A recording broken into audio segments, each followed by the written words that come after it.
Nate, you go next, and I will wrap up the recording. U.S. Oh no! Damn it, that would have been pretty good. Oh yeah, that was right there. So Fucking idiot! the thing I have is kind of long, so I'll skip around a little bit. But suffice it to say, we're going into the Valley of the Headless Men, Canada's most cursed valley. Okay, all right. Headless Men. Headless Men. Curses. Ladies in mucklucks. Yes, actually. My favorite Santa Claus film is that one that stars Will Sasso. I think it's Mrs. Claus is Coming to Town. And the movie has a surprising amount of good muckluck jokes. That is, I didn't even know that existed. Yeah, watch it. It's starring Will Sasso, and it is Will Sasso is my Santa Claus currently. He is the proper rendition of Santa Claus. Wait, what is this? It's a movie called, and I'm pretty sure Mrs. Claus is Coming to Town. Okay. But I imagine it's the only Will Sasso movie about Christmas. It's the only one where he's playing Santa, and Mrs. Claus sees that Santa's very overworked, so she tries to help, but because of a series of comedic errors, he thinks she's gone to Vegas to leave him. And he has to win her back, and hilarity ensues. This sounds pretty incredible. Every actor is phenomenal in it. The two romantic leads, you want to see them together. This movie doesn't get enough credit. Yeah. It was thrown together for $50,000. Like they shot it at a hotel in Vegas, and it works. This is a Mad TV sketch that they went way too nuts with. Way out of hand. I just to reveal how the sausage is made a little bit here. I stepped away to I had to grab something real quick. How did you guys get here from the Valley of the Headless Man? Because I was talking about... We crossed the Muckluck Bridge. Yeah. Okay. Canadian shit. And he was all like, this. And I was all like, ladies wearing mucklucks. Okay, great. I'm all caught up. Love this story, by the way. You guys ever watch Mr. Ballin on YouTube? Mm-mm. No. Should I? Oh, maybe. Yeah, he's all right. He's the guy who tells those stories. That's like what they saw there would change their life forever. Oh, right. My lady has then. Yeah. And he did one about this, and it's fucked up. It's a fucking weird one. Yeah, it takes place in... Prepare yourself now, listener. Get ready. Prepare your skull. Prepare your skull, Dad. That's gonna be our new sign-off line. Prepare your skull, Dad. This takes place in the Nahanni Valley, and that is in Alberta. It is in British Columbia. See, if you just keep guessing Alberta, sooner or later you'll get it. There's only 7 provinces. It's quite a bit north of because it's a 200-mile gorge that spans British Columbia, the Yukon, and the Northwest Territories. So it goes kind of... This is putting me in the mind of those TikToks that Hank Henry sometimes sends us, where it's like, what if Megatron had a Calgary accent? Like, what if the Screaming Skull had a Calgary accent? Yeah, you come into the fucking Valley of the Headless Man, bud. See what happens.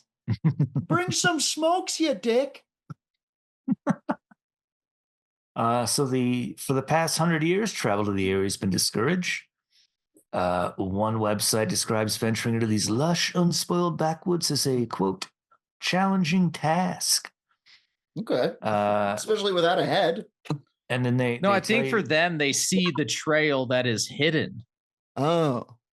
They also tell you that the best entry routes into the valley are via air, water, or a treacherous overland journey. Oh. I'll choose the third every time. Let's go camping. Yeah, which one do I get to wear a gun on my hip? Those are the only 3 options for going anywhere. I'm sorry, it was what again? air, water, or land. That is true. That's like when you get to like a parking meter and it's like only cash and card accepted. And it's like, what? That's it. That's all there is. I wasn't going to jam my watch in there. To be fair to them, they are saying that there's no highway easily accessible. This isn't like Route 66, which is now awkward and frustrating to drive and get to. Yeah, it's largely still unexplored because it's just there's nothing out there but wild forest and maybe gold, which is why people trying to pay the parking meter with a check. That's what I was thinking. Maybe it is from the time of the pioneers when they were like, all the guts is gold.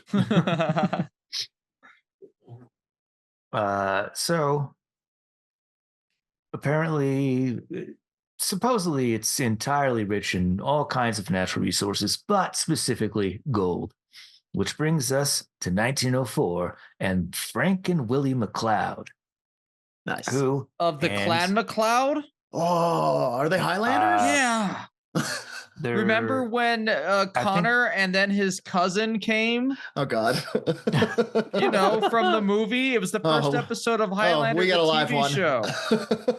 we got a real Highlander here. I love it. I've seen every movie. Fuck yeah!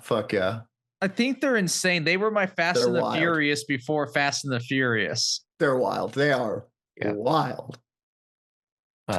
In the third one, he fights a sorcerer. Hell yeah! Yep.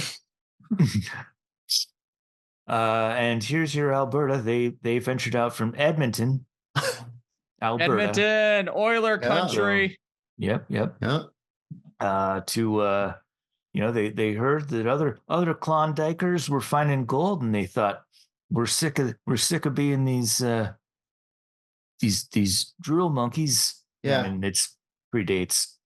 Well, no, there might. No, still we're the only ones out here without any gold, Steve. It's fucking bull crap, bud.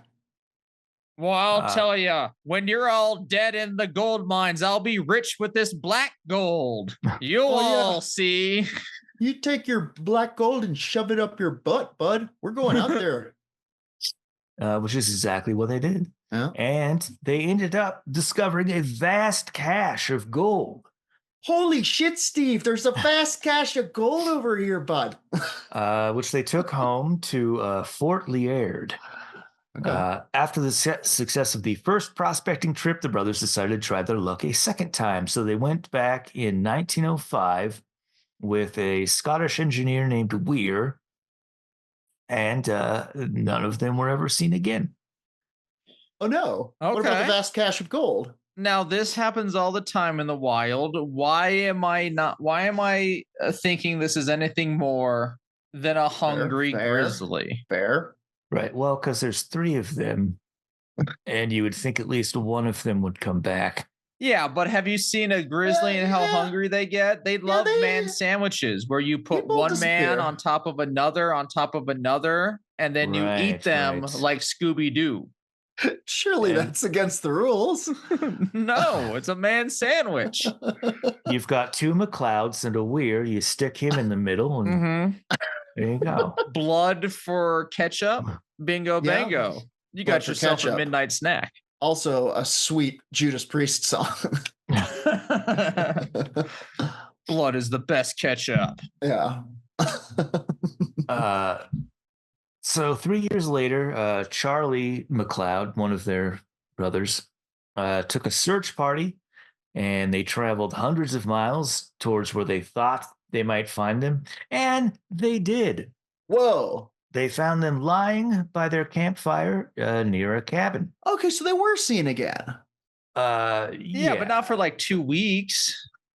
Well, 3 years. Right. But they were they were never seen alive again. Yeah. Okay. That caveat should have been added. So what you're saying is it was a Roanoke, or like I forgot what it is. Like everything was remaining, and we were confused how they died. Like that ship. That's exactly what's going to happen. One of the brothers appeared to be reaching for a rifle, startled out of sleep. Whoa. The strangest thing about the discovery was that they were both headless.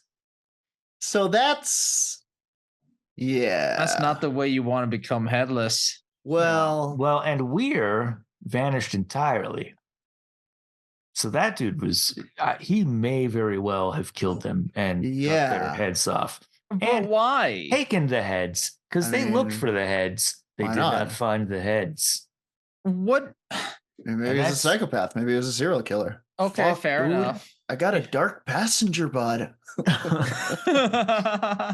I feel like way more frontiersmen were serial killers than we think. Oh yeah, you get to kill. Unfortunately, this is going to come out rude, but like you get to kill a native or something. Like the laws were wild back then. Oh yeah, like you could just do a murder. If you were the type of person with murder in your heart, there was ample opportunity to find that. Yeah, especially in Canada with like resident schools and whatnot. Like a lot of people went up there to kill the indigenous people. Humans are grody. Yeah. Anyway, this is how it gets the name, the Valley of the Headless Men. Fucking A. Well, because of American culture, thought he was riding a horse. They were riding horses, Sure, like a headless horseman situation. Yeah, because I threw in horseman naturally. When you say headless man, I put he's on a horse, obviously. That's fair. That is a class of ghost. You're right to populate it that way. I just think it's kind of funny that I picture them with no heads, but with like coonskin caps right on their shoulders. Just where the neck hole is. Look, man, accessorizing doesn't die when you do. So a few years later, 1917, Martin Jorgensen, a Yukon prospector, left a pan for gold. He sent word back to his family that he'd struck it rich. Whoa. So he did also go out there and ample nailed a vein, if you know what I mean. Sometime later, Jorgensen's decapitated skeleton was discovered near his burnt out cabin, and none of the gold was ever found. So people start thinking there might be somebody out here who's stealing gold and then just cutting these dudes' heads off. Yeah. There's lots of ways to launder gold at this time, but like heads isn't one of them, surely. Heads isn't one of them. But you have serial killer, I guess, mentality we can play with, and maybe his plans, or at least a thought that's kind of psychopath or something.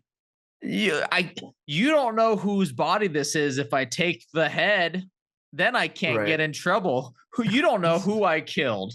He's wearing Steve's pants. Shut the fuck up. Well, and like Steve was a dick. I thought initially maybe it was going to be like, oh, the curse of the Nahanni gold. Like you take some, right, and you get your head cut off. Regular Rogers version of the purple bishop myth. Interesting. Except a bunch of other stuff happens not involving gold. For instance, a well-known prospector, that's made involved. Wow, that's nice. He's got the stink of gold on him. Yeah, a guy by the name of smelly child. A guy by the name of Going Goblin. Yukon Fisher. Okay, nice, cool name. Part-time prospector, part-time outlaw, wanted by the RCMP.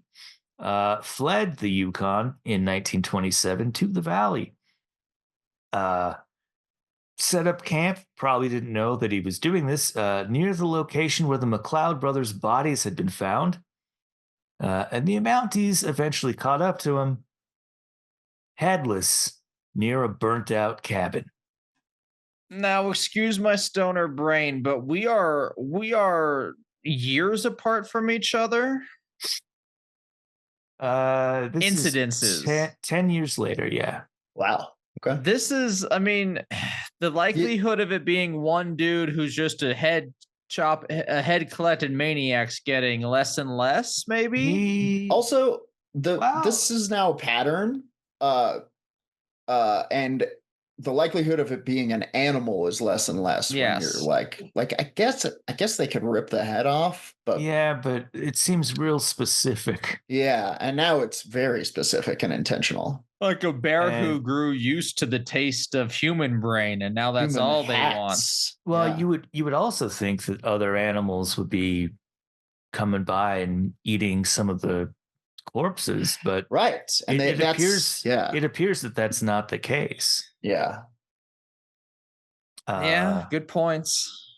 And this still could be haunted gold because apparently, he was spending gold nuggets around town or whatever. But he was also on the run, so I think that may have. I don't know that he got that from the valley. 1 year later, a guy by the name of Angus Hall ventured ahead of his hunting party and was never seen again. 1936, two prospectors, Joe Mulholland and Bill Epier, vanished. Search parties found their burnt out cabin, but no sign of the men. So those three, maybe not part of whatever the headless curse is. They might have just had bad luck. The weather could have been terrible. We don't know, but there are a lot of burnt out cabins in these stories. So it does seem Sure. like somebody's killing them and doing something with their bodies. Like higher likelihood of a psycho who is also a good wilderness man who's just living up there. A regular Yeah, could have been this. shit. What's that movie called?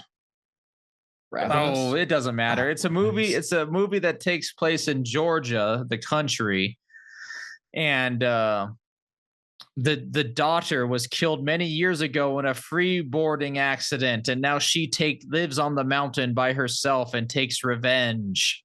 Oh, was it that Sisu or whatever? It's the one about the Black Mountain or something, and it's hilarious. It's also pretty good. All right.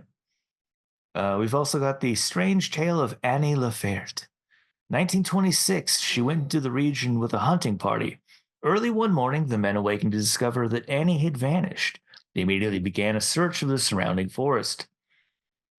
So they searched for weeks, and eventually, one guy thought he spotted Annie running on all fours up a steep cliff, naked and wild-eyed with madness. Dude, I've thought about that before. Leaving Wow. the hustle and bustle of private sector Oh, yeah, America, sure. just running wild again with the look of life in your eyes. Remember when we used to have that fire when we were used young? to run and stink and puke. And kill and take heads of prospectors. Those were the good days, simpler days. Anyway, Mhm. they stopped. Stinkler days. They stopped looking for her and went back home because they thought that something really bad had happened. Sure, match.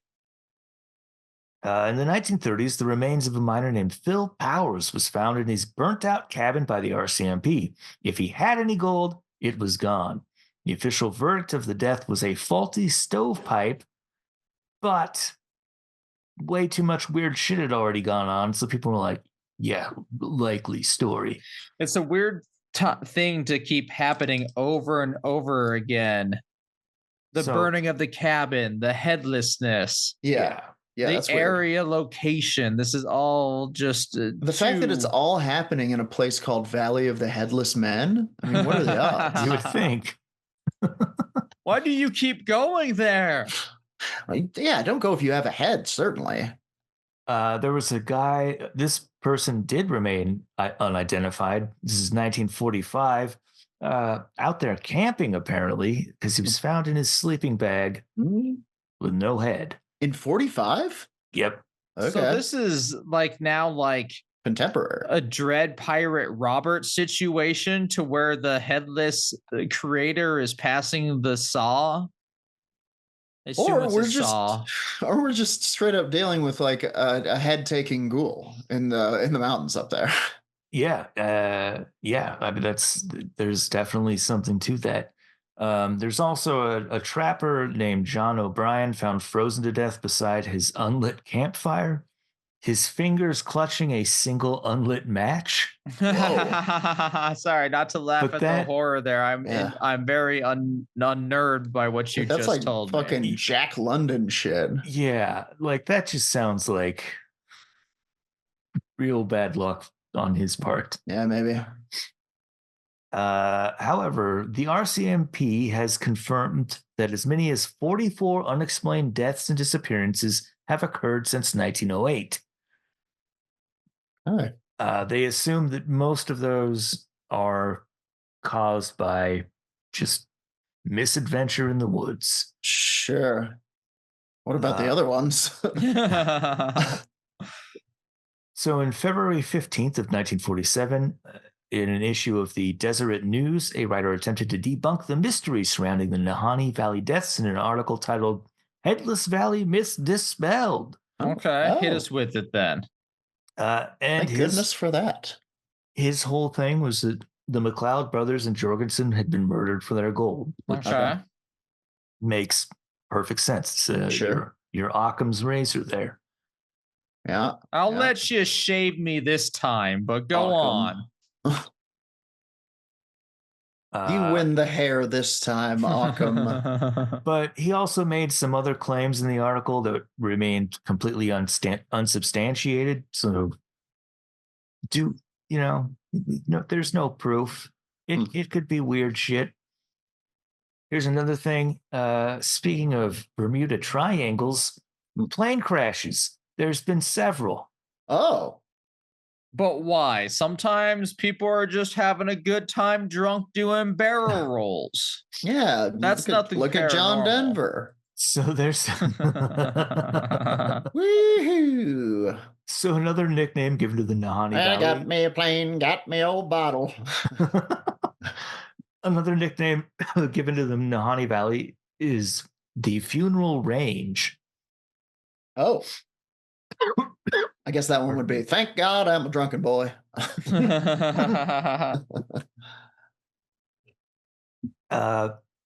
there's like 4 canyons that comprise the Gold Gorge. Okay. This is mainly the third canyon. Fuck. Which you can only get to through a series of foreboding rapids known as Hell's Gate. Dude, are people still going here? Going here, yeah. Why? In 1962, 2 unexplained plane crashes added to the legend of Nahanni. In the first incident, the pilot Angus Blake Mackenzie survived. He was not injured in the crash, was in good health, and had access to food and water. He kept a journal for 42 days, apparently very meticulous about it. Wow. Today I didn't eat again. Well, it says he has access to food and water, so he was on a strict water-only diet according to his herbalist, and he stuck with it. He was protesting, specifically the diarrhea that the berries gave him. I won't put up with it anymore, God damn it! Anyway, some time later, rescuers do locate the wreckage, and they find the journal. But no Mackenzie. So there's 43 days worth of meticulous entries, and this guy has disappeared. And it sounds like, or else it would have been prefaced a different way, that nothing unusual was in the journal. Yeah. Yeah, there's no reason for them to try and look any further. They're like, well, this guy's fucking dead. This guy's dead as shit, dudes. He's fucking dead again, dude, but he's got his head. That's good. Well, we don't know. Yeah, this guy just disappeared. Boom. That's the sound of vanishing now. I know vanishing when I hear it. Boom. Same year, another plane crash. Rescuers found 1 man dead, a prospector near the plane's wreckage. However, the pilot and 2 other passengers had vanished entirely. There was what? There just happened to be a dead prospector nearby? Well, I think that they were going out there to prospect. And this guy probably died in the wreckage. And maybe these other 3 people tried to hoof it back home or something. I think so. Like Interesting. because plane crashes can sometimes be survivable in the right Yeah, situation and truth, truth, whatnot. truth. People Especially survive. smaller ones. My father-in-law loves to watch Plane air crashes? disasters. Why? It's his favorite show. And I got to tell you, sometimes I'm up like drinking my coffee in the morning. You get sucked in when they start getting on the plane because they do these reenactments where everybody's like Oh no, going on vacation at the start, and you're like, no, you fools, Get off the plane! Get I'm off from the the plane!" future. Yeah, exactly. Listen to me. That exactly. Well, so now we get to the werewolf radar of it all and the Okay. legend of the Nakani. Oh boy, I knew it. I knew it. I fucking knew it. The Dene tribe, the original dwellers of this region, claim to know the answer, and I cannot pronounce their actual name. You got to But give it a go. I can give it a shot. If I can find it. Oh, no. It is just Dene. The name for the area is what I can't pronounce. It's Dene. I think I bet that was pretty good. The land of the river of the land of the Na'a people. okay. I Okay. think. Yeah, I Something think like that. I've heard Dene means people. Yeah, but it's just like a blanket term from what I understand. Yeah. Anyway, for centuries, the Dene people there, and they might just mean multiple. The tribes. Dene, Yeah, or something. I don't know. It doesn't. It's okay. There could We've done be our due diligence. Yeah, there could be several tribes. This article is just saying Dene. Yeah. Feared another tribe, a legendary tribe of hairy men called the Naha or Nakani Indians. Okay. In fact, the word Nahani comes from the language of the indigenous Dene people and means the people over there. Okay. So this is like a mountain dwelling tribe that would occasionally come down to raid and kill other tribes, taking women and children as plunder. The Dene, as well as other tribes, were known to immediately pick up their campsites and leave the area if even a hint of the Naha were around. Whoa. In 1924, English adventurer Michael H. Mason ventured into the area and wrote in a journal, presumably. They were described to him as terrible wild men with red eyes and of enormous height, completely covered with long hair. Wow. It's the last. What are they called? Mohicans? No. the hairy people. What are they called? Oh, I don't remember the puck. What? No, not the Puckwatchies. They weren't. I know what you're talking about, but yeah, it's escaping me. No. These guys were just. What are you just said it. What did they call the monsters that attacked them? Oh, the Nakani. The Nakani? Yeah. Yeah. So that's what's taking people's heads. Is the last Nakani. Yeah. Well. And check this out. He was told that they left 3-foot-long human-like footprints and could tear birch trees from the earth with their bare hands, roots and all. Oh, yeah. These guys are definitely just popping human bodies and drinking the blood like Capri Suns. Okay, well, don't make it sound fun and refreshing. Of course it's fun. When you're bigger than that, I'll pop a human open too. Of course it's fun and refreshing. And when you didn't see their 3-foot-long human-like footprints, you saw their skateboard digs. Just flat and wide. Weird species. Grinding cliffs. The Nakani The Nakani did vanish mysteriously from the valley about the same time as the McLeod brothers' deaths.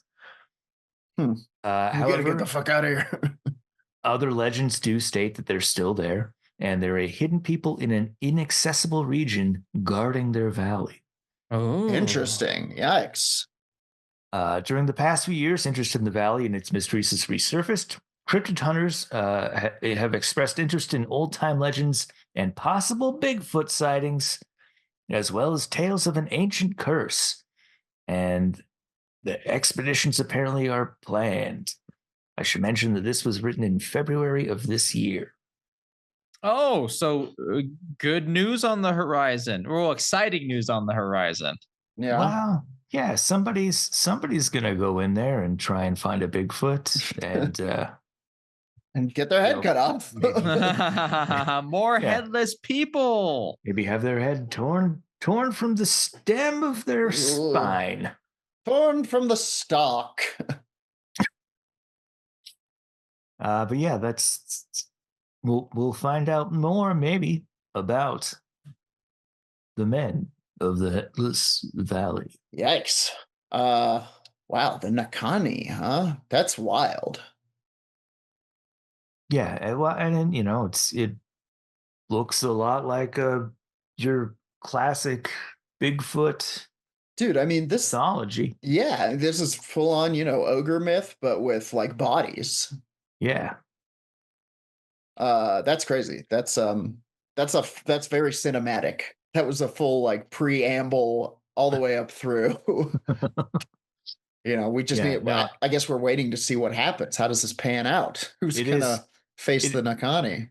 It is for sure a third act twist that's framed entirely by 2 acts of somebody, documenting their cryptozoological journey. Yeah, it's the journal. Yeah. What if this just turns out to be like it always is?